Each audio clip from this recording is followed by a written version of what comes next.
All attention today on President Biden's State of the Union address. It will be his first before a divided Congress, and it comes as he decides whether or not to run again for president in 2024. Yeah, with the choice to shoot down the suspected spy balloon from China over the weekend and the recent beating death of Tyre Nichols, there is a lot on his plate to touch on during this congressional address. And Denver 7's Joe St. George joins us live from Washington outside the Capitol building this morning to break it all down for us. Joe, what should we expect from the president's speech tonight?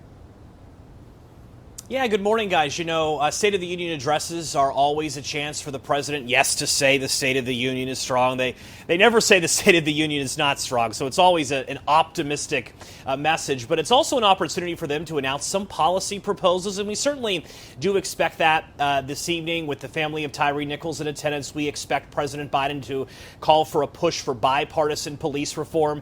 He's going to call for some progressive policies, too, like a minimum billionaires tax. But, you know, a lot of people waking up this morning in Washington believe this speech is going to look a lot at what has already happened in the Biden presidency, as opposed to a litany of things that he wants to accomplish over the next 2 years. And that's by design for a couple reasons. One, the political reality is we're a divided country with Republicans controlling the House, Democrats controlling the Senate. There isn't a ton of belief that major legislation is going to get through Congress over the next 2 years.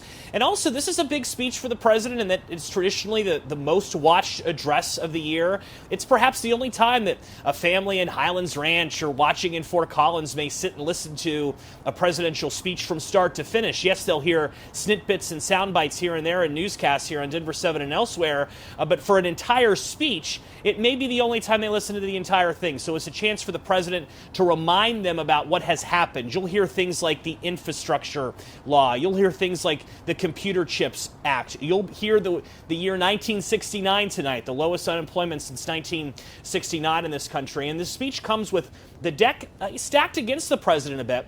Recent polls show 3/4 of Americans believe the country's heading in the wrong direction with the economy. A majority of Democrats in a recent poll want somebody else as the nominee in 2024. So tonight's a chance for the president to hit the reset button, if you will. Lay out his legacy, perhaps, if he ends up not running again, Joe.